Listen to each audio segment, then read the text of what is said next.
ಎಲ್ಲರಿಗೂ ನಮಸ್ಕಾರ. Welcome back to our YouTube channel ಅಂತ ಹೇಳ್ತಾ ಯಾರೆಲ್ಲ ವಿಡಿಯೋಸ್ ನ ಸಬ್ಸ್ಕ್ರೈಬ್ ಮಾಡ್ತಾ ನೋಡ್ತಾ ಇದ್ದೀರಾ ಸಬ್ಸ್ಕ್ರೈಬ್ ಮಾಡ್ಕೊಳ್ಳಿ. ಹಾಗೆ ಸೈಕಾಲಜಿಗೆ ಸಂಬಂಧಿಸಿದಂತೆ ಚಾಪ್ಟರ್ 1 ಏನಿದೆ ಅಧ್ಯಾಯ 1 ಅದರಲ್ಲಿ ನಾವು ಇಲ್ಲಿಯವರೆಗೆ ಮನೋವಿಜ್ಞಾನದ ಮೈಲುಗಲ್ಲುಗಳನ್ನ ನೋಡಿದ್ವಿ. ಅದೇ ತರ ಭಾರತದಲ್ಲಿ ಮನೋವಿಜ್ಞಾನದ ಬೆಳವಣಿಗೆ ಯಾವೆಲ್ಲ ರೀತಿಯಾಗಿ ಆಯ್ತು, ಮೀನ್ಸ್ ಯಾವ ಒಂದು ವರ್ಷದಲ್ಲಿ ಏನೇನೆಲ್ಲ ಪ್ರಾರಂಭ ಮಾಡಿದ್ರು, ಓಕೆ, ಇದನ್ನೆಲ್ಲ ನೋಡ್ತಾ ಹೋಗೋಣ. ಮೊದಲನೇದಾಗಿ ಕೋಲ್ಕತ್ತಾ ವಿಶ್ವವಿದ್ಯಾಲಯ ಏನಿದೆ ಇದು 1905ರಲ್ಲಿ ಪ್ರಥಮವಾಗಿ ಮನೋವಿಜ್ಞಾನ ವಿಭಾಗವನ್ನ ಪ್ರಾರಂಭಿಸಿತು. ಯಾವುದು? ಕೋಲ್ಕತ್ತಾ ವಿಶ್ವವಿದ್ಯಾಲಯ. 1925ರಲ್ಲಿ ಭಾರತೀಯ ಮನೋವಿಜ್ಞಾನ ಸಂಸ್ಥೆ ಪ್ರಾರಂಭವಾಯಿತು ಮತ್ತು ಭಾರತೀಯ ಮನೋವಿಜ್ಞಾನ ಪತ್ರಿಕೆ ಅಂದ್ರೆ ಇಂಡಿಯನ್ ಜರ್ನಲ್ ಆಫ್ ಸೈಕಾಲಜಿ ಕೂಡ ಪ್ರಾರಂಭ ಆಯಿತು. ಎಷ್ಟರಲ್ಲಿ? 1925ರಲ್ಲಿ. ಇನ್ನು 1940ರಲ್ಲಿ ಕಲ್ಕತ್ತಾದಲ್ಲಿ ಲುಂಬಿನಿ ಪಾರ್ಕ್ ಅನ್ನುವಂತಹ ಮಾನಸಿಕ ಆಸ್ಪತ್ರೆಯನ್ನ ಸ್ಥಾಪಿಸಲಾಯಿತು. ನೋಡಿ, ಅದು ಲುಂಬಿನಿ ಪಾರ್ಕ್ ಅದು, ಓಕೆ. ಬಟ್ ಅದ್ರದ್ದು ಮುಖ್ಯ ಉದ್ದೇಶ ಏನಾಗಿತ್ತು? ಮಾನಸಿಕ ಆಸ್ಪತ್ರೆ. ಅದು ಆ ಒಂದು ಮಾನಸಿಕ ಆಸ್ಪತ್ರೆಗೆ ಹೆಸರಿಟ್ಟಿದ್ದಂಥದ್ದು ಲುಂಬಿನಿ ಪಾರ್ಕ್, ಓಕೆ. ಅದು ಎಲ್ಲಿ? ಕಲ್ಕತ್ತಾದಲ್ಲಿ 1940ರಲ್ಲಿ. ಇನ್ನು 1945 ಇದ್ರಲ್ಲಿ ಅಂದ್ರೆ ಇದಾಗಿ ಒಂದ್ 5 ವರ್ಷ ಆದ್ಮೇಲೆ ರಕ್ಷಣಾ ಸಂಶೋಧನಾ ಕೇಂದ್ರದಲ್ಲಿ ಮನೋವಿಜ್ಞಾನ ಸಂಶೋಧನಾ ವಿಭಾಗವನ್ನ ಆರಂಭಿಸಲಾಯಿತು. ಇದನ್ನ 1949ರಲ್ಲಿ ರಕ್ಷಣಾ ಸಂಶೋಧನಾ ಕೇಂದ್ರದ ಭಾಗವಾಗಿ ಕೂಡ ಮಾಡಿದ್ರು. ಇನ್ನು 1955ರಲ್ಲಿ ಏನಾಯ್ತು? ಬೆಂಗಳೂರಿನಲ್ಲಿ ನಿಮಾನ್ಸ್ ಅನ್ನ ಸ್ಥಾಪನೆ ಮಾಡಿದ್ರು. 1962ರಲ್ಲಿ ಏನಾಯ್ತು? ಭಾರತೀಯ ಅನ್ವಯಿಕ ಮನೋವಿಜ್ಞಾನ ಅಕಾಡೆಮಿಯನ್ನ ಸ್ಥಾಪಿಸಿದ್ರು. 1962ರಲ್ಲಿ ಭಾರತೀಯ ಅನ್ವಯಿಕ ಮನೋವಿಜ್ಞಾನ ಅಕಾಡೆಮಿಯನ್ನ ಸ್ಥಾಪಿಸಿದ್ರು. ಅದನ್ನ IAAP ಅಂತ ಕೂಡ ಕರೀತಾರೆ. 1962ರಲ್ಲಿ ಭಾರತೀಯ ನೈದಾನಿಕ ಮನೋವಿಜ್ಞಾನಿಗಳ ಸಂಘವನ್ನ ಸ್ಥಾಪಿಸಲಾಯಿತು. ಜೊತೆಗೆ 1989ರಲ್ಲಿ ರಾಷ್ಟ್ರೀಯ ಮನೋವಿಜ್ಞಾನ ಅಕಾಡೆಮಿ ಇದನ್ನು ಕೂಡ ಸ್ಥಾಪಿಸಿದ್ರು, ಓಕೆ. ರಾಷ್ಟ್ರೀಯ ಮನೋವಿಜ್ಞಾನ ಅಕಾಡೆಮಿ, ಓಕೆ.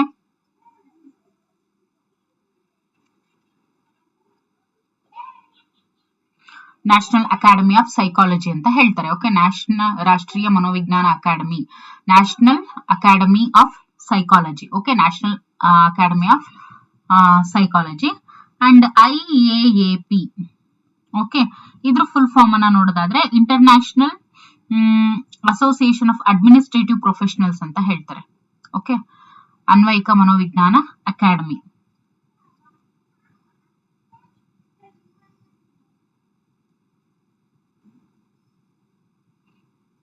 IAAP ಅಂತ ಅಂದ್ರೆ ಅಕಾರ್ಡಿಂಗ್ ಟು ದಿಸ್ ಅಂದ್ರೆ ಈ ಒಂದು ಸೈಕಾಲಜಿಗೆ ರಿಲೇಟೆಡ್ ಆಗಿ ಅನ್ವಯಿಕ ಮನೋವಿಜ್ಞಾನ ಅಂದ್ರೆ ಏನು? ಅಪ್ಲೈಡ್ ಸೈಕಾಲಜಿ, ಆಯ್ತಾ.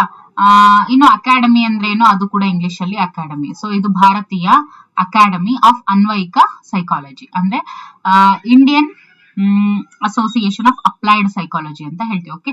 Indian association of applied psychology, Indian association of applied psychology. ಇದು 1962ರಲ್ಲಿ ಸ್ಥಾಪನೆ ಆಯಿತು, ಓಕೆ. ಕ್ಲಿಯರ್? ಎಸ್. ಮುಂದಕ್ಕೆ ಹೋಗೋಣ. ಈಗ ಬ್ರಾಂಚಸ್ ಆಫ್ ಸೈಕಾಲಜಿ ಯಾವೆಲ್ಲ ಬ್ರಾಂಚಸ್ ಇದಾವೆ ನೋಡಿ. ಇಲ್ಲಿ ತುಂಬಾನೇ ಬ್ರಾಂಚಸ್ ಬರ್ತಾ ಹೋಗುತ್ತೆ. ಒಂದೊಂದಾಗೆ ನೋಡ್ತಾ ಹೋಗೋಣ. ನೋಡೋದಕ್ಕೆ ಉದ್ದ ಇದೆ, ಬಟ್ ಯಾವುದನ್ನ ಪರಿಗಣನೆಗೆ ತಗೊಳ್ತಾರೆ ಅನ್ನೋದನ್ನ ತಿಳ್ಕೊಂಡ್ರೆ ದಟ್ ಇಸ್ ಎನಫ್, ಓಕೆ. ಮನೋವಿಜ್ಞಾನ ಬೆಳೆದಂತೆ ಅದರ ವ್ಯಾಪ್ತಿ ಕೂಡ ವಿಸ್ತಾರಗೊಳ್ಳುತ್ತೆ. ಪರಿಣಾಮವಾಗಿ ವಿವಿಧ ಮನೋವಿಜ್ಞಾನ ಕ್ಷೇತ್ರಗಳು ಕೂಡ ಏನಾಗ್ತಾ ಹೋಗ್ತವೆ? ಹುಟ್ಕೊಳ್ತಾ ಹೋಗ್ತವೆ. ಮನೋವಿಜ್ಞಾನ ಕ್ಷೇತ್ರಗಳಲ್ಲಿ 2 ವಿಧ. ಯಾವುದು ನೋಡಿ? ಅಧ್ಯಯನ ಕ್ಷೇತ್ರಗಳು ಮತ್ತು ಅನ್ವಯಿಕ ಕ್ಷೇತ್ರಗಳು. ನೋಡಿ, ನಾವು ಸ್ಟಡಿ ಮಾಡ್ತಕ್ಕಂಥ ಕ್ಷೇತ್ರಗಳು ಬೇರೆ, ಜೊತೆಗೆ ಅದನ್ನ ಅಪ್ಲೈ ಮಾಡ್ಕೊಂಡು ಅದನ್ನ ಅನ್ವಯಿಸ್ಕೊಂಡು ಮಾಡುವಂತಹ ಕ್ಷೇತ್ರಗಳು ಬೇರೆ, ಓಕೆ. ಅದಕ್ಕೆ ನಾವು ಅದನ್ನ ಅನ್ವಯಿಕ ಕ್ಷೇತ್ರ ಅಂದ್ರೇನು, ಅಪ್ಲೈಡ್ ಸೈಕಾಲಜಿ ಅಂತ ಅದನ್ನೇ ಮತ್ತೆ ಸಪರೇಟ್ ಆಗಿ ನಾವು ನೋಡ್ತಾ ಹೋಗ್ತೀವಿ. ಅವುಗಳಲ್ಲಿ ಪ್ರಮುಖವಾದ ಮನೋವಿಜ್ಞಾನ ಕ್ಷೇತ್ರಗಳು ಕೆಳಗಿನಂತೆ ಇವೆ. ಒಂದೊಂದಾಗಿ ನೋಡ್ತಾ ಹೋಗೋಣ. ಮೊದಲನೇದು ಸಾಮಾನ್ಯ ಮನೋವಿಜ್ಞಾನ ಅಂದ್ರೇನು? ಜನರಲ್ ಸೈಕಾಲಜಿ ಅಂತ ಹೇಳ್ತೀವಿ. ಸಾಮಾನ್ಯ ಮನೋವಿಜ್ಞಾನ ಮಾನವನ ವರ್ತನೆಯ ಮೂಲ ತತ್ವಗಳಿಗೆ ಸಂಬಂಧಿಸಿದೆ, ಓಕೆ. ಸಾಮಾನ್ಯ ವಿಜ್ಞಾನ ಇದು ಯಾವ್ದ್ರ ಬಗ್ಗೆ ಸ್ಟಡಿ ಮಾಡುತ್ತೆ ಅಥವಾ ಯಾವ್ದಕ್ಕೆ ಸಂಬಂಧಿಸಿದೆ ಅಂದ್ರೆ ಮಾನವನ ವರ್ತನೆಯ ಮೂಲ ತತ್ವಗಳಿಗೆ ಇದು ಸಂಬಂಧಿಸಿದೆ. ಇದು ಮಾನವನ ಮೂಲಭೂತ ತತ್ವಗಳನ್ನ ಹಾಗೂ ಸಿದ್ಧಾಂತಗಳನ್ನ ಅಧ್ಯಯನ ಮಾಡುತ್ತೆ. ಮಾನವನ ಚಟುವಟಿಕೆಗಳಾಗಿರುವಂತಹ ಅವಧಾನ ಆಗಿರ್ಬೋದು, ಪ್ರತ್ಯಕ್ಷ ಅನುಭವ ಆಗಿರ್ಬೋದು, ಅಭಿಪ್ರೇರಣೆಗಳು, ಪ್ರೇರಣೆಗಳು, ಬುದ್ಧಿಶಕ್ತಿ, ಕಲಿಕೆ, ಸ್ಮೃತಿ, ವಿಸ್ಮೃತಿ, ವಿವೇಚನೆಗಳು, ಇದ್ರ ಕುರಿತಾಗಿ ಇದು ಅಧ್ಯಯನವನ್ನ ಮಾಡುತ್ತೆ. ಸಾಮಾನ್ಯ ಮನೋವಿಜ್ಞಾನ ಎಲ್ಲಾ ಕ್ಷೇತ್ರಗಳಿಗೂ ಕೂಡ ಅನ್ವಯಿಸುವ ನಿಯಮಗಳನ್ನ ಹಾಗೂ ತತ್ವಗಳನ್ನ ಇದು ರೂಪಿಸುತ್ತೆ. ಇದು ಮಾನವನ ಮನಸ್ಸು ಹೇಗೆ ಕಾರ್ಯನಿರ್ವಹಿಸುತ್ತೆ ಅನ್ನೋದನ್ನು ಕೂಡ ಅಧ್ಯಯನ ಮಾಡುತ್ತೆ. ಯಾವುದು ಈ ಒಂದು ಜನರಲ್ ಸೈಕಾಲಜಿ ಏನಿದೆ, ಮಾನವನ ಮನಸ್ಸು ಯಾವ ರೀತಿ ಕಾರ್ಯನಿರ್ವಹಿಸುತ್ತೆ. ಓಕೆ, ಅದಾದ್ಮೇಲೆ ಈ ಒಂದು ಸಾಮಾನ್ಯ ಮನೋವಿಜ್ಞಾನ ಇತರ ಎಲ್ಲಾ ಮನೋವಿಜ್ಞಾನ ಕ್ಷೇತ್ರಗಳಿಗೆ ಆಧಾರವಾಗಿದೆ ಅಂತ ಹೇಳ್ಬೋದು. ಇಲ್ಲಿ ನೋಡಿ, ವರ್ತನೆಯ ಮೂಲ ತತ್ವಗಳಿಗೆ ಇದು ಸಂಬಂಧಪಟ್ಟಿದೆ. ಜೊತೆಗೆ ಮೂಲಭೂತ ತತ್ವಗಳನ್ನ, ಸಿದ್ಧಾಂತಗಳನ್ನ ಇದು ಅಧ್ಯಯನ ಮಾಡುತ್ತೆ. ಜೊತೆಗೆ ಮಾನವನ ಚಟುವಟಿಕೆಗಳಾಗಿರುವಂತಹ ಅವಧಾನ ಆಗಿರ್ಬೋದು, ಪ್ರತ್ಯಕ್ಷಾನುಭವ, ಅಭಿಪ್ರೇರಣೆಗಳು, ಪ್ರೇರಣೆಗಳು, ಬುದ್ಧಿಶಕ್ತಿ, ಕಲಿಕೆ, ಸ್ಮೃತಿ, ವಿಸ್ಮೃತಿ, ವಿವೇಚನೆ, ಇವೆಲ್ಲವುಗಳ ಕುರಿತು ಇದು ಅಧ್ಯಯನ ಮಾಡೋದ್ರಿಂದ ಮನೋವಿಜ್ಞಾನ ಕ್ಷೇತ್ರಗಳಿಗೆನೆ ಈ ಒಂದು ಸಾಮಾನ್ಯ ಮನೋವಿಜ್ಞಾನ ಏನಾಗಿದೆ, ಆಧಾರ ಆಗಿದೆ. ಓಕೆ, ಇದೇ ಒಂದು ಆಧಾರ ಸ್ತಂಭ ಅಂತ ಹೇಳ್ಬೋದು ಎಲ್ಲಾ ಮನೋವಿಜ್ಞಾನ ಕ್ಷೇತ್ರಗಳಿಗೆ. ಓಕೆ, ಇನ್ನು ಡೆವಲಪ್ಮೆಂಟಲ್ ಸೈಕಾಲಜಿ ಏನಿದು? ಡೆವಲಪ್ಮೆಂಟಲ್ ಸೈಕಾಲಜಿ ಅಂತ ನೋಡೋದಾದ್ರೆ ಇದನ್ನ ವಿಕಾಸ ಮನೋವಿಜ್ಞಾನ ಅಂತ ಕೂಡ ಕರೀತಾರೆ. ಈ ಶಾಖೆಯು ವ್ಯಕ್ತಿ ಹೇಗೆ ತನ್ನ ಜೀವನದುದ್ದಕ್ಕೂ ಬೆಳವಣಿಗೆ ಹೊಂದುತ್ತಾ ಹೋಗ್ತಾನೆ ಅನ್ನೋದ್ರ ಬಗ್ಗೆ, ಜೊತೆಗೆ ವಿವಿಧ ವಯಸ್ಸಿನಲ್ಲಿ ಉಂಟಾಗುವಂತ ಶಾರೀರಿಕ ಹಾಗೂ ಮಾನಸಿಕ ಬದಲಾವಣೆಗಳ ಬಗ್ಗೆ ಅಧ್ಯಯನ ಮಾಡುತ್ತೆ. ಯಾವುದು? Developmental psychology. ಓಕೆ, ಶಾರೀರಿಕ ವಿಜ್ಞಾನಿಗಳು ವಿವಿಧ ಕ್ಷೇತ್ರಗಳಲ್ಲಿ ಅಂದ್ರೇನು? ಶಾರೀರಿಕ ಮನೋವಿಜ್ಞಾನಿಗಳು ವಿವಿಧ ಕ್ಷೇತ್ರ ಅಂತ ಬಂದಾಗ ಶಾಲೆ, ಕಾಲೇಜು, ಆಸ್ಪತ್ರೆ, ಸರ್ಕಾರಿ ಹಾಗೂ ಖಾಸಗಿ ಸಂಸ್ಥೆಗಳಲ್ಲಿ ಕಾರ್ಯನಿರ್ವಹಿಸ್ತಾರೆ. ಯಾರು? ಶಾರೀರಿಕ ಮನೋವಿಜ್ಞಾನಿಗಳು. ಅಲ್ಲದೆ ಅವರು ಸಮಸ್ಯಾತ್ಮಕ ಮಕ್ಕಳನ್ನ ಅಧ್ಯಯನ ಮಾಡ್ತಾರೆ. ಇಲ್ಲಿ ನೋಡಿ, ಡೆವಲಪ್ಮೆಂಟಲ್ ಸೈಕಾಲಜಿಯಲ್ಲಿ ಇಲ್ಲಿ ಸಮಸ್ಯಾತ್ಮಕ ಮಕ್ಕಳನ್ನ ಅಧ್ಯಯನ ಮಾಡ್ತಾರೆ. ಅವರ ಪೋಷಕರಿಗೆ ಹೇಗೆ ತಮ್ಮ ಮಕ್ಕಳನ್ನ ನೋಡ್ಕೋಬೇಕು ಅನ್ನೋದ್ರ ಬಗ್ಗೆ ಮಾರ್ಗದರ್ಶನ ನೀಡ್ತಾರೆ. ಅಧಿವಯಸ್ಸಿನ ಮಕ್ಕಳ ಬೆಳವಣಿಗೆಗೆ ಸಂಬಂಧಪಟ್ಟಂತೆ ಈ ಕ್ಷೇತ್ರದಲ್ಲಿ ಸಾಕಷ್ಟು ಅಧ್ಯಯನಗಳು ನಡೀತಾನೆ ಇದ್ದಾವೆ. ಜೊತೆಗೆ ವಯಸ್ಕರಲ್ಲಿ ಹಾಗೂ ವೃದ್ಧಾಪ್ಯದಲ್ಲಿ ಕಂಡು ಬರುವಂತಹ ಪಾರ್ಕಿನ್ಸನ್ ಕಾಯಿಲೆ, ಆಮೇಲೆ ಆಲ್ಝೀಮರ್ ಕಾಯಿಲೆ, ಈ ಮುಂತಾದವುಗಳ ಬಗ್ಗೆ ಕೂಡ ಅಧ್ಯಯನಗಳು ನಡೀತಾ ಇದೆ. ಹೆಚ್ಚಿನ ಅಧ್ಯಯನಗಳು ಸಮಸ್ಯೆಗಳ ನಿವಾರಣೆ ಬಗ್ಗೆ ಇಲ್ಲವೇ ಸಮಸ್ಯೆಗಳ ನಿರ್ವಹಣೆ ಬಗ್ಗೆ ಇಲ್ಲಿ ಒಂದು ಡೆವಲಪ್ಮೆಂಟಲ್ ಸೈಕಾಲಜಿಯಲ್ಲಿ ನಡೀತಾ ಹೋಗುತ್ತೆ. Okay, actually what is this Parkinson's disease? Parkinson's disease ಅಂತ ಅಂದ್ರೆ ಏನು ಅಂದ್ರೆ, ಇದು ಒಂದು ಸೆಂಟ್ರಲ್ ನರ್ವಸ್ ಸಿಸ್ಟಮ್ಗೆ ಇದು ಸಂಬಂಧಿಸಿದೆ. ಯಾವುದು? ಪಾರ್ಕಿನ್ಸನ್ಸ್ ಕಾಯಿಲೆ ಏನಿದೆ, ಸೆಂಟ್ರಲ್ ನರ್ವಸ್ ಸಿಸ್ಟಮ್ ಅಂತ ಹೇಳ್ತೀವಿ. ಅಂದ್ರೆ ಇಟ್ ಅಫೆಕ್ಟ್ಸ್ ಮೂಮೆಂಟ್ ಅಂತ ಹೇಳ್ಬೋದು. ಓಕೆ, ಸರಿಯಾಗಿ ನಡೆಯೋದಕ್ಕೆ, ಓಕೆ, ಬರ್ದೇ ಇರೋ ಅಂದ್ರೆ most people have a normal life span with this condition. But ಬಹಳಷ್ಟು ಮಂದಿ ನಾರ್ಮಲ್ ಲೈಫ್ ಸ್ಪ್ಯಾನ್ ಅನ್ನೇ ಒಳಗೊಂಡಿರ್ತಾರೆ. ಓಕೆ, ಬಟ್ ಸಮ್ ಎಕ್ಸ್ಟೆಂಟ್ ಅಲ್ಲಿ ಏನಾಗುತ್ತೆ ಅಂತ ಹೇಳಿದ್ರೆ ಸ್ವಲ್ಪ ಜನ ಹೆಲ್ಪ್ ಮಾಡ್ಬೇಕಾಗುತ್ತೆ ಅರ್ಲಿ ಸ್ಟೇಜಸ್ ಅಲ್ಲಿ. Okay, for to live independent ಆಗಿ, ಅಂದ್ರೆ ಸ್ವಲ್ಪ ಏನ್ ಹೇಳ್ಬೋದು, ಇದ್ರ ಬಗ್ಗೆ ನಾವು ಸೈನ್ಸ್ ಅಲ್ಲಿ ನಾವು ಇನ್ನು ಕ್ಲಿಯರ್ ಆಗಿ ನಾವು ನೋಡ್ತಾ ಹೋಗ್ತೀವಿ. ಓಕೆ, ಸೊ ನಿಮ್ಗೆ ಬೇಕು ಇದ್ರ ಬಗ್ಗೆ ಅಂತ ಹೇಳಿದ್ರೆ ಕಮೆಂಟ್ ಅಲ್ಲಿ ತಿಳಿಸಿ.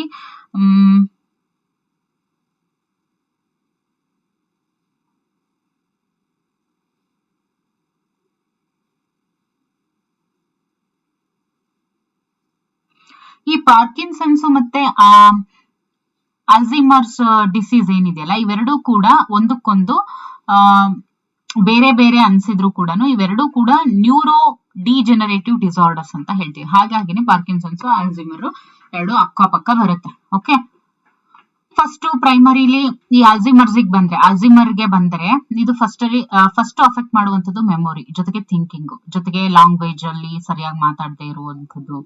ಓಕೆ, ಫಂಕ್ಷನ್ಸ್ ನ ಸರಿಯಾಗಿ ಎಕ್ಸಿಕ್ಯೂಟ್ ಮಾಡದೆ ಇರುವಂತದ್ದು. ಓಕೆ, ಆಮೇಲೆ ಇನ್ನು ಪಾರ್ಕಿನ್ಸನ್ಸ್ ಡಿಸೀಸ್ ಅಲ್ಲೂ ಕೂಡ ಸೇಮ್. ಏನು ಅಂದ್ರೆ ಸ್ವಲ್ಪ ವ್ಯತ್ಯಾಸ ಏನು ಅಂದ್ರೆ it affects movement, causing symptoms like tremor, slowed moments.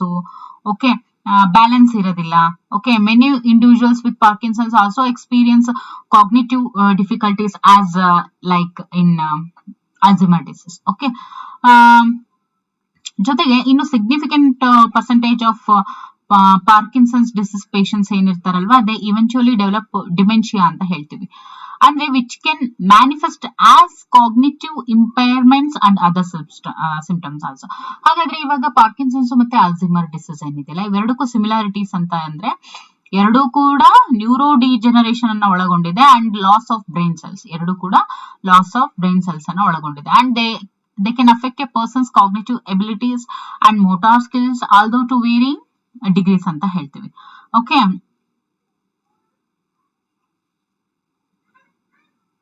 So ಇದಿಷ್ಟು ಪಾರ್ಕಿನ್ಸನ್ಸ್ ಡಿಸೀಸ್ ಜೊತೆಗೆ ಆಲ್ಝೈಮರ್ ಡಿಸೀಸ್ ಬಗ್ಗೆ. ಅಂದ್ರೆ ಇವುಗಳ ಬಗ್ಗೆ ಕೂಡ ಅತಿ ಹೆಚ್ಚು ಅಧ್ಯಯನಗಳು ನಡೀತಾ ಇದಾವೆ. ಆ ಸಮಸ್ಯೆಗಳನ್ನ ಹೇಗೆ ನಿರ್ವಹಿಸೋದು ಅನ್ನೋದ್ರ ಬಗ್ಗೆ ಕೂಡ ಸಂಶೋಧನೆಗಳು ಇನ್ನೂವರೆಗೂ ಕೂಡ ನಡೀತಾನೆ ಇದಾವೆ. ಸೊ ಈಗ ನಾವು ಮೊದಲನೇದಾಗಿ ಯಾವ್ದು ನೋಡಿದ್ವಿ, ಸಾಮಾನ್ಯ ಸೈಕಾಲಜಿ ನೋಡಿದ್ವಿ, ನೆಕ್ಸ್ಟ್ ಡೆವಲಪ್ಮೆಂಟಲ್ ಸೈಕಾಲಜಿ ನೋಡಿದ್ವಿ. ಈಗ ಸೋಷಿಯಲ್ ಸೈಕಾಲಜಿ ನೋಡಿ. ಸಾಮಾಜಿಕ ಮನೋವಿಜ್ಞಾನ ವ್ಯಕ್ತಿಯ ವರ್ತನೆಯನ್ನ ಅವನ ಸಾಮಾಜಿಕ ಹಿನ್ನೆಲೆಯಲ್ಲಿ ಅಧ್ಯಯನ ಮಾಡುತ್ತೆ, ಹೌದಲ್ವಾ? ವ್ಯಕ್ತಿಯ ಸಾಮಾಜೀಕರಣ ಆಗಿರ್ಬೋದು, ವ್ಯಕ್ತಿ ಗುಂಪಿನ ನಡುವೆ ಸಂಬಂಧ ಹೇಗಿಟ್ಕೊಂಡಿದ್ದಾನೆ, ಗುಂಪಿನ ನಡುವಿನ ಸಂಬಂಧ ಹೇಗಿಟ್ಕೊಂಡಿದ್ದಾನೆ, ಗುಂಪಿನೊಳಗೆ ವ್ಯಕ್ತಿಗಳ ನಡುವಿನ ಸಂಬಂಧ ಹೇಗಿದೆ, ಸ್ಪರ್ಧೆ ಹೇಗಿದೆ, ಸಹಕಾರ ಹೇಗಿದೆ, ಪೂರ್ವಾಗ್ರಹ ಜೊತೆಗೆ ಮನೋಭಾವ ಇತ್ಯಾದಿಗಳನ್ನ ಕುರಿತು ಈ ಒಂದು ಸೋಷಿಯಲ್ ಸೈಕಾಲಜಿ ಅಧ್ಯಯನ ಮಾಡುತ್ತೆ. ಜೊತೆಗೆ ವ್ಯಕ್ತಿಯ ಭಾವನೆಗಳು, ಅಭಿಪ್ರಾಯಗಳು, ಸಾಮಾಜಿಕ ವರ್ತನೆಗಳ ಬಗ್ಗೆ ಸಹ ಇದು ಅಧ್ಯಯನ ಮಾಡುತ್ತೆ. ವ್ಯಕ್ತಿಯ ಮನೋಭಾವ, ವಿಧೇಯತೆ, ಅನುವರ್ತನೆ, ಗುಂಪು ತೀರ್ಮಾನ, ಸಹಕಾರ, ಸ್ಪರ್ಧೆ ಇವುಗಳ ಬಗ್ಗೆ ಮಹತ್ತರವಾದ ಅಧ್ಯಯನಗಳು ಕೂಡ ಇಲ್ಲಿಯವರೆಗೆ ಈಗ ಆಲ್ರೆಡಿ ನಡೆದಿದ್ದಾವೆ. ಓಕೆ, ಇದರಿಂದ ಜನಸಮುದಾಯವನ್ನ ಒಡೆಯುವ ಅಂಶಗಳಾಗಿರುವಂತ ನೋಡಿ, ಇವೆಲ್ಲ ಜನಸಮುದಾಯವನ್ನ ಒಡೆಯುವಂತ ಅಂಶಗಳು ಯಾವುವು? ಪೂರ್ವಾಗ್ರಹ, ಸಂಘರ್ಷ, ಯುದ್ಧ. ಇವುಗಳನ್ನ ಅರ್ಥ ಮಾಡಿಕೊಳ್ಳೋದಕ್ಕೆ ಈ ಒಂದು ಸೋಷಿಯಲ್ ಸೈಕಾಲಜಿ ತುಂಬಾನೇ ಅನುಕೂಲ ಆಗಿದೆ. ಅಲ್ಲದೆ ಮಾನವನ ಒಗ್ಗಟ್ಟಿಗೆ ಸಹಕಾರಿಯಾದಂತ ಸಹಕಾರ ಮನೋಭಾವ, ಶಾಂತಿ, ಸಂಯಮ ಇತ್ಯಾದಿಗಳನ್ನ ಸಹ ತಿಳಿಯೋದಕ್ಕೆ ಈ ಒಂದು ಅಧ್ಯಯನಗಳು ಸಹಕಾರಿಯಾಗಿದೆ. ಸಾಮಾಜಿಕ ಮನೋವಿಜ್ಞಾನವು ವ್ಯಕ್ತಿಯ ಬೆಳವಣಿಗೆ ಮೇಲೆ ಸಾಮಾಜಿಕ ಹಾಗೂ ಸಾಂಸ್ಕೃತಿಕ ಅಂಶಗಳ ಪ್ರಭಾವವನ್ನ ಕೂಡ ಅಧ್ಯಯನ ಮಾಡ್ತಾ ಇದೆ. ಜೊತೆಗೆ ಜನಾಭಿಪ್ರಾಯಗಳ ಅಧ್ಯಯನ, ಮನೋಭಾವದಲ್ಲಿ ಪರಿವರ್ತನೆ, ಪೂರ್ವಗ್ರಹ, ಸಾಮಾಜಿಕ ಪ್ರೇರಣೆಗಳು, ಸಮೂಹ ಮತ್ತು ಗುಂಪು ವರ್ತನೆಗಳ ಅಧ್ಯಯನ ಮುಂತಾದವುಗಳು ಸಾಮಾಜಿಕ ಸಾಂಸ್ಕೃತಿಕ ಅಂಶಗಳಿಂದಾನೇ ನಿರ್ಧಾರವಾಗುವಂಥದ್ದು. ಪರಿಸರ ಕೂಡ ತನ್ನದೇ ಆದ ಪ್ರಭಾವವನ್ನ ಬೀರುತ್ತೆ ಈ ಒಂದು ಸೋಷಿಯಲ್ ಸೈಕಾಲಜಿಯಲ್ಲಿ. ಓಕೆ, ಆದ್ದರಿಂದ ಸಾಮಾಜಿಕ ಮನೋವಿಜ್ಞಾನ ಏನಿದೆ, ವ್ಯಕ್ತಿಯ ವರ್ತನೆಯನ್ನ ಅವನ ಸಾಮಾಜಿಕ ಪರಿಸರದ ಹಿನ್ನೆಲೆಯಲ್ಲಿ ಅಧ್ಯಯನ ಮಾಡಲಾಗುತ್ತೆ. This is very important note. Okay, ಸಮಾಜ ಮತ್ತು ಪರಿಸರ ಎರಡು ಒಂದಕ್ಕೊಂದು ಇಂಟರ್ ಡಿಪೆಂಡೆಂಟ್ ಆಗಿರೋದ್ರಿಂದ ಇಲ್ಲಿ ಏನ್ ಮಾಡ್ತಾ ಇದೀವಿ ಅಂತ ಹೇಳಿದ್ರೆ, ಸಾಮಾಜಿಕ ಮನೋವಿಜ್ಞಾನವು ವ್ಯಕ್ತಿಯ ವರ್ತನೆಯನ್ನು ಅವನ ಸಾಮಾಜಿಕ ಪರಿಸರದ ಹಿನ್ನೆಲೆಯಲ್ಲಿ ಇದು ಅಧ್ಯಯನ ಮಾಡುತ್ತೆ. ಇದ್ರ ಬೇಸ್ ಮೇಲೂ ಕೂಡ ಕ್ವೆಶನ್ಸ್ ಕೇಳಿದ್ದಾರೆ. ಈಗ ನೋಡೋಣ ಅಪಸಾಮಾನ್ಯ ಮನೋವಿಜ್ಞಾನ. ಅಪಸಾಮಾನ್ಯ ಮನೋವಿಜ್ಞಾನ ಅಂತ ಹೇಳಿದ್ರೆ ಅಬ್ನಾರ್ಮಲ್ ಸೈಕಾಲಜಿ ಅಂತ ಹೇಳ್ತೇವೆ. ಅಬ್ನಾರ್ಮಲ್, ಹಿ ಇಸ್ ಅಬ್ನಾರ್ಮಲ್ ಅಂತ ಹೇಳ್ತೀವಿ, ದಟ್ ಇಸ್ ಅಪಸಾಮಾನ್ಯ. ಸಾಮಾನ್ಯ ನಾರ್ಮಲ್, ಅಪಸಾಮಾನ್ಯ ಅಬ್ನಾರ್ಮಲ್. ಓಕೆ, ಅಬ್ನಾರ್ಮಲ್ ಸೈಕಾಲಜಿ ಅಂತ ಬಂದಾಗ ಸಾಮಾನ್ಯ ವರ್ತನೆಗೆ ಭಿನ್ನವಾದ ವರ್ತನೆಯೇ ಅಪಸಾಮಾನ್ಯ ವರ್ತನೆ ಅಂತ ಹೇಳ್ತೀವಿ. ಇಂತಹ ಅಪಸಾಮಾನ್ಯ ವರ್ತನೆ ತೋರ್ತಕ್ಕಂತ ಮಕ್ಕಳು ಏನಿರ್ತಾರೆ ಅವ್ರ ಕುರಿತು ಅಪಸಾಮಾನ್ಯ ಮನೋವಿಜ್ಞಾನ ಅಧ್ಯಯನ ಮಾಡುತ್ತೆ. ಓಕೆ, ಕೆಲವು ಉದಾಹರಣೆಗಳು ಅಂತ ತಗೊಂಡಾಗ ಅತಿಯಾದ ಭಯ, ನೆನಪಿನ ಶಕ್ತಿಯಲ್ಲಿ ಲೋಪ ಉಂಟಾಗೋದು, ಭ್ರಮೆ, ವಿಭ್ರಮೆ, ಜೊತೆಗೆ ಪರಸ್ಪರ ಸಂಬಂಧವಿಲ್ಲದೆ ಇರುವಂತಹ ಮಾತುಗಳು, ಕಾರ್ಯಗಳ ಅಸಮರ್ಪಕ ನಿರ್ವಹಣೆ, ಅದೇ ತರ ಮದ್ಯವ್ಯಸನ, ಮಾದಕ ವಸ್ತು ಚಟ ಮುಂತಾದವುಗಳನ್ನು ಸಹ ಅಪಸಾಮಾನ್ಯ ಮನೋವಿಜ್ಞಾನದ ಅಡಿಯಲ್ಲೇನೆ ಅಧ್ಯಯನ ಮಾಡ್ತಾ ಹೋಗ್ತಾರೆ. ಅಪಸಾಮಾನ್ಯ ಮನೋವಿಜ್ಞಾನದ 3 ವಿಭಾಗಗಳು ಅಂತ ನಾವು ನೋಡಿದಾಗ ಮನೋಬೇನೆಗಳು, ಮನೋವಿಕೃತಿಗಳು, ಮನೋದೈಹಿಕ ಬೇನೆಗಳು. ಇದನ್ನ ಚೆನ್ನಾಗಿ ನೆನ್ಪಿಟ್ಕೊಳ್ಳಿ, ಮನೋಬೇನೆಗಳು, ಮನೋವಿಕೃತಿಗಳು, ಮನೋದೈಹಿಕ ಬೇನೆಗಳು. ಸೊ ಒಂದೊಂದಾಗಿ ನೋಡ್ತಾ ಹೋದ್ರೆ ಮನೋಬೇನೆಗಳು ಏನ್ ಹೇಳುತ್ತೆ, ಮನೋಬೇನೆಗಳು ಅಂದ್ರೆ ಇದರಲ್ಲಿ ಬಳಲ್ತಾ ಇರುವಂತವ್ರು, ಈ ಮನೋಬೇನೆಗರು ಏನಿರ್ತಾರೆ ಇವರು ಸಾಮಾನ್ಯವ್ರ ತರನೇ ಕಾಣ್ತಾರೆ, ನಾರ್ಮಲ್ ತರನೇ ಕಾಣ್ತಾರೆ. ಆದ್ರೂ ತಮ್ಮ ಸಮಸ್ಯೆಗಳನ್ನ ಸಮರ್ಪಕವಾಗಿ ಬಗೆಹರಿಸ್ಕೊಳ್ಳೋದ್ರಲ್ಲಿ ಅವರು ಅಸಮರ್ಥರು. ತಮ್ಮ ಸಮಸ್ಯೆಯನ್ನ ತಾವು ಬಗೆಹರಿಸ್ಕೊಳ್ಳೋದ್ರ ಒಂದು ಎಬಿಲಿಟಿ ಆಗ್ಲಿ ಕೆಪಬಿಲಿಟಿ ಆಗ್ಲಿ ಅವರಿಗೆ ಇರೋದಿಲ್ಲ. ದೈನಂದಿನ ಸಮಸ್ಯೆಗಳನ್ನ ಸಮರ್ಪಕವಾಗಿ ನಿಭಾಯಿಸಲಾರರು ಅಂದ್ರೆ ಡೈಲಿ ಆಕ್ಟಿವಿಟೀಸ್ನು ಕೂಡ ಪ್ರೈಮರಿಯಾಗಿ ಏನೇನು ಕೆಲಸಗಳು ಇರುತ್ತೋ ಅದನ್ನು ಕೂಡ ಅವರು ಸಮರ್ಪಕವಾಗಿ ನಿಭಾಯಿಸೋದಕ್ಕೆ ಆಗದೆ ಇರುವಂತವ್ರು ಅಂತ ಹೇಳ್ಬೋದು. ಅದಕ್ಕೆ ಅಶಕ್ತರು ಅಂತ ಹೇಳ್ಬೋದು. ಉದಾಹರಣೆಗೆ ಅತಿ ಭೀತಿ. ಇಲ್ಲಿ ಜನ ಯಾವುದೇ ಪ್ರಚೋದನೆ ಇಲ್ಲದೆ ಇದ್ರೂ ಸಹ ಕೆಲವೊಂದು ಸಂದರ್ಭಗಳಲ್ಲಿ ಅತಿಯಾದ ಭಯವನ್ನ ವ್ಯಕ್ತಪಡಿಸ್ತಾರೆ. ಇದರಿಂದಾಗಿ ಸಾಮರ್ಥ್ಯವಿದ್ರೂ ಅತಿ ಭಯದ ಪರಿಣಾಮವಾಗಿ ತಮ್ಮ ಕೆಲಸಗಳನ್ನ ಸಮರ್ಪಕವಾಗಿ ಅವರು ನಿರ್ವಹಿಸೋದಕ್ಕೆ ಆಗೋದಿಲ್ಲ. ಇನ್ನು ಮನೋವಿಕೃತಿಗಳು ಅಂತ ಬಂದಾಗ ತೀವ್ರ ಸ್ವರೂಪದ ಮನೋರೋಗಗಳು. ಮನೋವಿಕೃತಿಗೆ ಒಳಗಾದ ವ್ಯಕ್ತಿ ವಾಸ್ತವಿಕತೆಯ ಜೊತೆ ಸಂಪರ್ಕವನ್ನ ಕಳೆದುಕೊಳ್ತಾನೆ. ನೋಡಿ, ಮನೋವಿಕೃತಿ ಯಾರು ಒಳಗೊಂಡಿರ್ತಾರೆ ಇವರಿಗೆ ತೀವ್ರ ಸ್ವರೂಪದ ಮನೋರೋಗಗಳು ಇರ್ತವೆ. ಓಕೆ, ಮನೋವಿಕೃತಿ ಅಂದ್ರೇನೆ ತೀವ್ರ ಸ್ವರೂಪದ ಸಿವಿಯರ್ ಆಗಿರುತ್ತೆ ಅವರ ಒಂದು ವರ್ತನೆಗಳು. ಸೊ ಮನೋವಿಕೃತಿಗೆ ಒಳಗಾದ ವ್ಯಕ್ತಿ ವಾಸ್ತವಿಕತೆಯ ಜೊತೆ ಸಂಪರ್ಕವನ್ನ ಕಳೆದುಕೊಳ್ತಾನೆ. ಹೌದಲ್ವಾ? ವಾಸ್ತವಿಕತೆಯ ಜೊತೆ ಸಂಪರ್ಕ ಅಂದ್ರೆ ಸುತ್ತಮುತ್ತ ಇರೋರ್ ಜೊತೆ, ಮನೆಯಲ್ಲಿ ಅವರ ಒಂದು ರಕ್ತ ಸಂಬಂಧಿಗಳ ಜೊತೆನೆ ಸಂಪರ್ಕವನ್ನ ಕಳೆದುಕೊಳ್ಳುವಂಥದ್ದು, ತನ್ನ ದೈನಂದಿನ ಕೆಲಸಗಳನ್ನ ನಿರ್ವಹಿಸುವಲ್ಲಿ ತೀವ್ರವಾದ ಅಸಮರ್ಪಕತೆಯನ್ನ ತೋರ್ತಾನೆ. ಜೊತೆಗೆ ನಡೆ ನುಡಿಗಳಲ್ಲಿ ವೈಪರೀತ್ಯ ಕಂಡು ಬರುತ್ತೆ. ಮನೋವಿಕೃತಿಗೆ ಒಳಗಾದವರಲ್ಲಿ ಭ್ರಮೆ ವಿಭ್ರಮೆಗಳು ಬಹಳನೇ ಹೆಚ್ಚಿರುತ್ತೆ. ಉದಾಹರಣೆಗೆ ಇಚ್ಛಿತ ಮನೋರೋಗದಿಂದ ಬಳಲುವವರು ಅಂತ ಹೇಳ್ಬೋದು. ಈಗ ಮನೋವಿಕೃತಿಗೆ ಎಕ್ಸಾಂಪಲ್ ಸ್ಕೈಜೋಫ್ರೇನಿಯಾ ಅಂತ ಹೇಳ್ತೀವಿ. ಅಂದ್ರೇನು? ಇಚ್ಛಿತ ಮನೋರೋಗದಿಂದ ಬಳಲುವವರು ಅಂತ.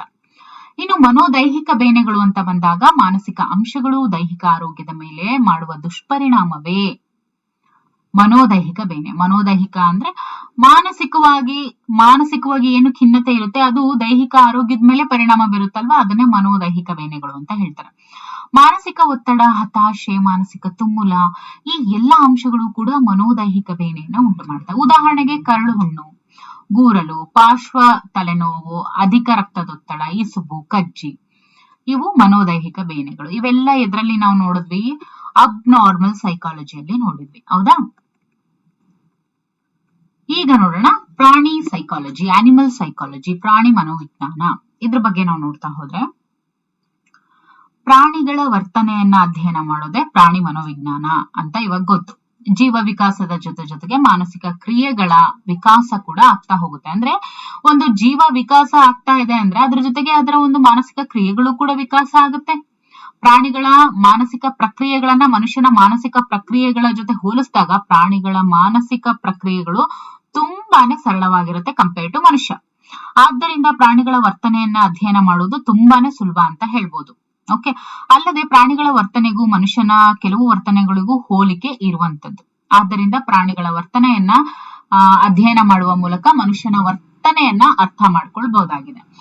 ಕೆಲವು ಪ್ರಯೋಗಗಳನ್ನ ಪ್ರಾಣಿಗಳ ವರ್ತನೆಯ ಮೇಲೆ ನಡೆಸೋದಕ್ಕೆ ಯಾವುದೇ ಕಾನೂನು ತೊಡಕುಗಳಾಗಲಿ ಸಾಮಾಜಿಕ ಆಚರಣೆಗಳಾಗಲಿ ಇರೋದಿಲ್ಲ. ಅಂದ್ರೆ ನಾವ್ ಇವಾಗ ಒಂದು ಅನಿಮಲ್ ಮೇಲೆ ಏನಾದ್ರೂ ಒಂದು ಪ್ರಯೋಗ ಮಾಡ್ತೀವಿ ಅಂದ್ರೆ ಅದಕ್ಕೆ ಕಾನೂನಿನ ತೊಡಕು ಏನು ಇರೋದಿಲ್ಲ. ಸೊ ಹಾಗಾಗಿ ಪ್ರಾಣಿಗಳ ವರ್ತನೆ ಮೇಲೆ ಅಧ್ಯಯನವನ್ನ ನಡೆಸಿ ಅದರ ಫಲಿತಾಂಶದ ಹಿನ್ನೆಲೆಯಲ್ಲಿ ಮನುಷ್ಯನ ವರ್ತನೆಯನ್ನ ಅರ್ಥ ಮಾಡಿಕೊಳ್ಳೋದಕ್ಕೆ ಅನುಕೂಲ ಆಗುತ್ತೆ.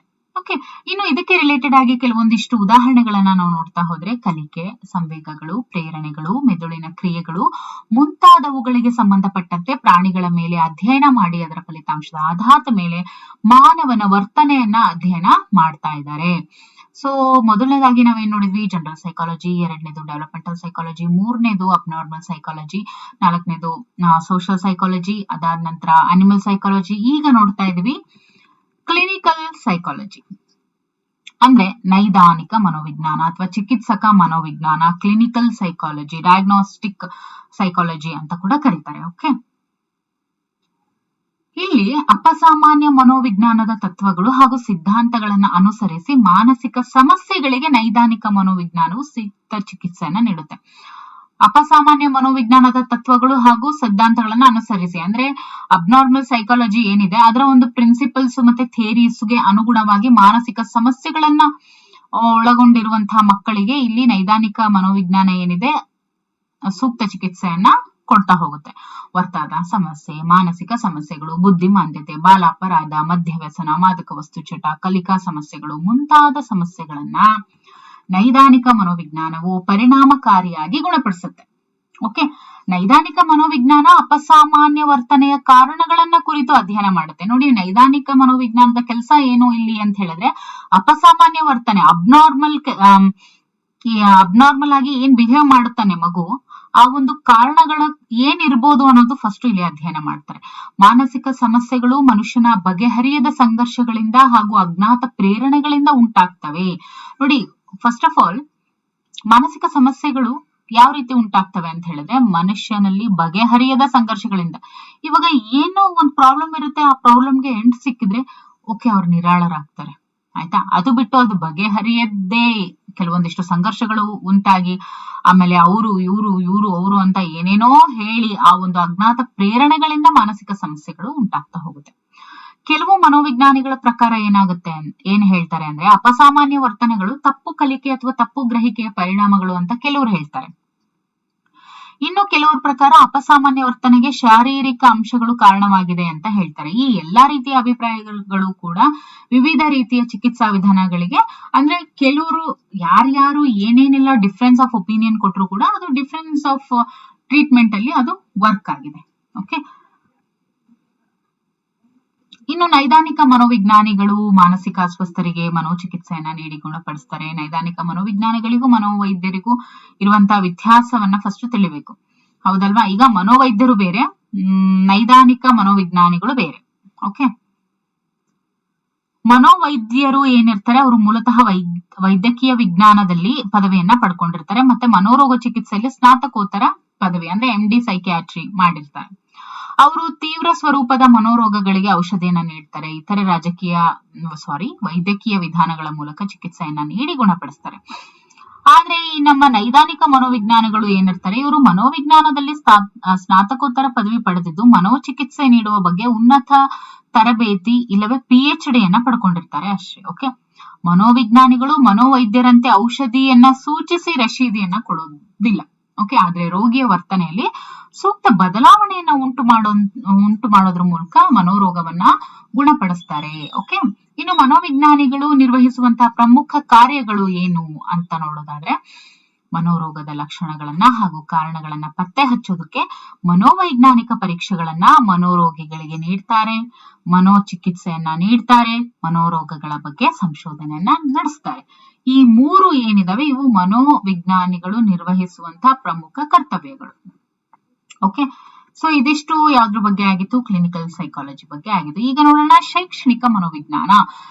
V are in the path ನಾವು ಅಂತ ಹೇಳ್ಬೋದು. ಅಂದ್ರೆ ನಾವು ನೋಡುವಂತದ್ದೇನು ಎಜುಕೇಶನಲ್ ಸೈಕಾಲಜಿ, ಹೌದಲ್ವಾ. ನಾವು ಶಿಕ್ಷಕರಾಗಿ ಈ ಎಜುಕೇಶನಲ್ ಸೈಕಾಲಜಿ ಏನಿದೆಯಲ್ಲ ಇದು ವೆರಿ ಇಂಪಾರ್ಟೆಂಟ್. ನೀವು ಅದೆಲ್ಲ ಬಿಟ್ಟು ಇದನ್ನೊಂದು ನೋಡ್ಕೊಂಡ್ರು that is enough. Okay, educational psychology ಇದ್ರ ಬಗ್ಗೆ ನಾವು ನೋಡ್ತಾ ಹೋದ್ರೆ ದಿಸ್ ಇಸ್ ವೆರಿ ಇಂಪಾರ್ಟೆಂಟ್. ಅಂದ್ರೆ ಏನಕ್ಕೆ ಓದ್ಬೇಕು ಎಜುಕೇಶನಲ್ ಸೈಕಾಲಜಿ? ಶೈಕ್ಷಣಿಕ ಮನೋವಿಜ್ಞಾನ. ಆಕ್ಚುಲಿ ವಾಟ್ ಇಟ್ ಈಸ್, ಕಲಿಕೆ ಮತ್ತು ಬೋಧನಾ ವಿಧಾನದಲ್ಲಿ ಕಂಡುಬರುವಂತಹ ಸಮಸ್ಯೆಗಳಿಗೆ ಮನೋವೈಜ್ಞಾನಿಕ ವಿಧಾನಗಳ ಮೂಲಕ ಪರಿಹಾರ ಸೂಚಿಸುವುದೇ ಶೈಕ್ಷಣಿಕ ಮನೋವಿಜ್ಞಾನದ ಮೂಲ ಉದ್ದೇಶ. ನೋಡಿ, ಕಲಿಕೆಯಲ್ಲಿ ಆಗಿರ್ಬೋದು, ಬೋಧನಾ ವಿಧಾನದಲ್ಲಿ ಆಗಿರ್ಬೋದು, ಅಂದ್ರೆ ಕಲಿಯುವಂತಹ ಮಕ್ಕಳು, ಕಲಿಸುವಂತಹ ಶಿಕ್ಷಕರು, ಇವರಿಬ್ಬರ ಒಂದು ವಿಧಾನದಲ್ಲಿ ಕಂಡುಬರುವಂತಹ ಸಮಸ್ಯೆಗಳಿಗೆ ಮನೋವೈಜ್ಞಾನಿಕ ವಿಧಾನಗಳ ಮೂಲಕ ಪರಿಹಾರವನ್ನ ಸೂಚಿಸುವುದು ಶೈಕ್ಷಣಿಕ ಮನೋವಿಜ್ಞಾನದ ಮೂಲ ಉದ್ದೇಶ ಆಗಿರುತ್ತೆ. ಕಲಿಕಾ ಪ್ರಕ್ರಿಯೆಯ ವಿಶ್ಲೇಷಣೆ ಶಿಕ್ಷಕರಿಗೆ ಹೆಚ್ಚು ಸಹಕಾರಿ ಆಗುತ್ತೆ. ಕಲಿಕೆಗೆ ಸಂಬಂಧಿಸಿದಂತೆ ಮನೋವಿಜ್ಞಾನಿಗಳು ಅಪಾರ ಕೊಡುಗೆಯನ್ನ ನೀಡಿದ್ದಾರೆ. ಅದರಲ್ಲಿ ಕಲಿಕಾ ನಿಯಮಗಳು, ಜ್ಞಾಪಕ ಶಕ್ತಿಯನ್ನ ಹೆಚ್ಚಿಸಿಕೊಳ್ಳೋದಕ್ಕೆ ಅನುಸರಿಸಬೇಕಾದಂತಹ ತಂತ್ರಗಳು, ಮರೆವಿನ ಕಾರಣಗಳು, ಅವುಗಳ ನಿವಾರಣೆ ಮುಂತಾದವು. ಓಕೆ, ಶೈಕ್ಷಣಿಕ ಮನೋವಿಜ್ಞಾನಿಗಳು ಅಥವಾ ಶೈಕ್ಷಣಿಕ ಮನೋವಿಜ್ಞಾನಗಳು ನಿರ್ವಹಿಸುವಂತಹ ಪ್ರಮುಖ ಕರ್ತವ್ಯಗಳು ಯಾವುವು ಅಂತ ನೋಡೋದಾದ್ರೆ ಶೈಕ್ಷಣಿಕ ಸಮಸ್ಯೆಗಳನ್ನ ಅಧ್ಯಯನ ಮಾಡಿ ಪರಿಹಾರ ಸೂಚಿಸೋದು, ಮಕ್ಕಳ ಸಾಧನೆಯ ಮಾಪನ ಮಾಡುವುದು, ಬೋಧನಾ ವಿಧಾನದಲ್ಲಿ ಉತ್ತಮ ಪ್ರಗತಿ ತರುವಂತದ್ದು, ಪ್ರತಿಭಾವಂತರು ಹಾಗೂ ಕಳಪೆ ಸಾಧನ ಮಾಡುವಂತಹ ವಿದ್ಯಾರ್ಥಿಗಳನ್ನ ಗುರುತಿಸಿ ಅವರಿಗೆ ಸರಿಯಾದ ಮಾರ್ಗದರ್ಶನವನ್ನ ತೋರಿಸಬೇಕು, ಶಿಕ್ಷಕ ವಿದ್ಯಾರ್ಥಿ ಸಂಬಂಧವನ್ನ ಅಧ್ಯಯನ ಮಾಡೋದು, ಜೊತೆಗೆ ವಿದ್ಯಾರ್ಥಿಗಳ ಭಾವನಾತ್ಮಕ, ಬೌದ್ಧಿಕ ಮತ್ತು ಸಮಾಯೋಜನಾ ಸಮಸ್ಯೆಗಳನ್ನ ಅಧ್ಯಯನ ಮಾಡೋದು. ಇವೆಲ್ಲವೂ ಕೂಡ ಶೈಕ್ಷಣಿಕ ಮನೋವಿಜ್ಞಾನಗಳು ನಿರ್ವಹಿಸುವಂತಹ ಪ್ರಮುಖ ಕರ್ತವ್ಯಗಳು. ಓಕೆ, ಇನ್ನು ಶೈಕ್ಷಣಿಕ ವಿಜ್ಞಾನಿಗಳು ನಿರ್ವಹಿಸುವಂತ ಇತರ ಕೆಲಸ ಅಂತ ಹೇಳಿದ್ರೆ ಶೈಕ್ಷಣಿಕ ಮಾರ್ಗದರ್ಶನ ನೀಡ್ತಾರೆ, ಕಲಿಕೆಯಲ್ಲಿ ಆಸಕ್ತಿಯನ್ನ ಮೂಡಿಸ್ತಾರೆ, ಹೊಗಳಿಕೆ ತೆಗಳಿಕೆ ವಿಧಾನದ ಬಳಕೆಯನ್ನ ಮಾಡ್ತಾರೆ, ಪುನರ್ಬಲನದ ಉಪಯೋಗ ಇತ್ಯಾದಿಗಳ ಬಗ್ಗೆ ಶಿಕ್ಷಕರಿಗೆ ಮನವರಿಕೆ ಮಾಡಿಕೊಡುವಂಥದ್ದು ಶೈಕ್ಷಣಿಕ ಮನೋವಿಜ್ಞಾನಿಗಳು ನಿರ್ವಹಿಸುವಂತ ಇತರ ಕೆಲಸ.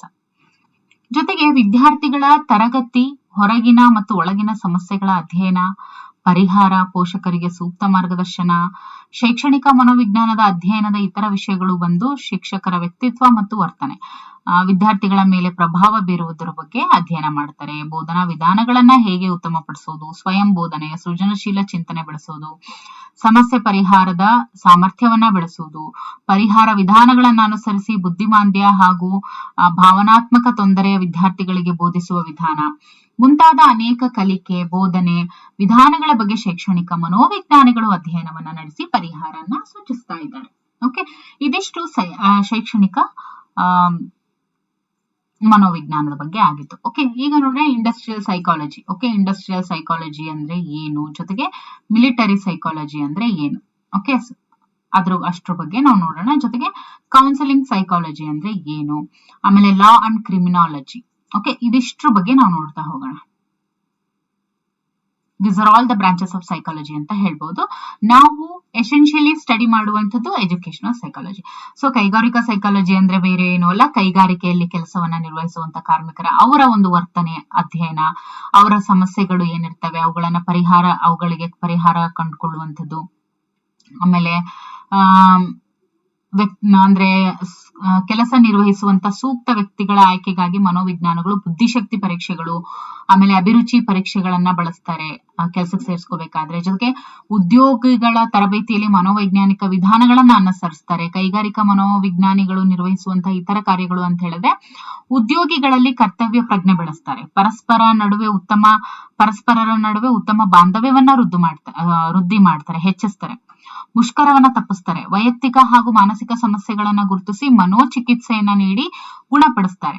ಆಮೇಲೆ ಅವರ ಒಂದು ಮನೋಬಲವನ್ನ ಹೆಚ್ಚಿಸ್ತಾರೆ, ಗುಂಪು ತೀರ್ಮಾನ ಕೈಗೊಳ್ಳೋದನ್ನ ಪ್ರೋತ್ಸಾಹಿಸ್ತಾರೆ, ಕೆಲಸದ ಒತ್ತಡವನ್ನ ನಿರ್ವಹಣೆ ಮಾಡೋದನ್ನ ಕಲಿಸ್ತಾರೆ, ಉತ್ಪಾದನೆ ಹೆಚ್ಚಳ ಮಾಡೋದು, ಜೊತೆಗೆ ಹೊಸ ಉಪಕರಣಗಳ ವಿನ್ಯಾಸ, ಮಾರುಕಟ್ಟೆಯ ತಂತ್ರಗಳನ್ನ ಆಯ್ಕೆ ಮಾಡೋದು, ಅಪಘಾತ ತಡೆಯುವುದು, ಉತ್ತಮರಿಗೆ ಬಡ್ತಿಯನ್ನ ನೀಡುವುದು, ಈ ಎಲ್ಲಾ ಕರ್ತವ್ಯಗಳನ್ನ ನಿರ್ವಹಿಸ್ತಾರೆ. ಕೈಗಾರಿಕೆಗಳಲ್ಲಿ ಕಂಡುಬರುವಂತಹ ಸಮಸ್ಯೆಗಳು ಅಂದ್ರೆ ಪ್ರಮುಖ ಸಮಸ್ಯೆಗಳು ಅಂದ್ರೆ ಗೈರು ಹಾಜರಿ, ಅಶಾಂತಿ, ಅತೃಪ್ತಿ, ತರಬೇತಿ ಕಾರ್ಯಕ್ರಮಗಳ ಸುಧಾರಣೆ, ಬೋನಸ್ ನೀಡುವಿಕೆ, ಕೆಲಸ ನಿರ್ವಹಿಸುವ ಪರಿಸರವನ್ನು ಉತ್ತಮಪಡಿಸುವುದು, ಏಕತಾನತೆಯನ್ನ ಹೋಗಲಾಡಿಸುವುದು, ಇವೆಲ್ಲವೂ. ಓಕೆ, ಅಂದ್ರೆ ಅಲ್ಲಿ ಅವರಿಗೆ ಕಂಡು ಬರುವಂತ ಪ್ರಮುಖ ಸಮಸ್ಯೆಗಳು. ಓಕೆ, ಇಂದು ಯಂತ್ರಗಳಿಗಿಂತ ಅವುಗಳನ್ನ ನಿರ್ವಹಿಸುವ ಮನುಷ್ಯ ಮುಖ್ಯ ಎಂಬ ಅರಿವು ಇವತ್ತಿನ ಒಂದು ಕಾಲದಲ್ಲಿ ಉಂಟಾಗಿದೆ.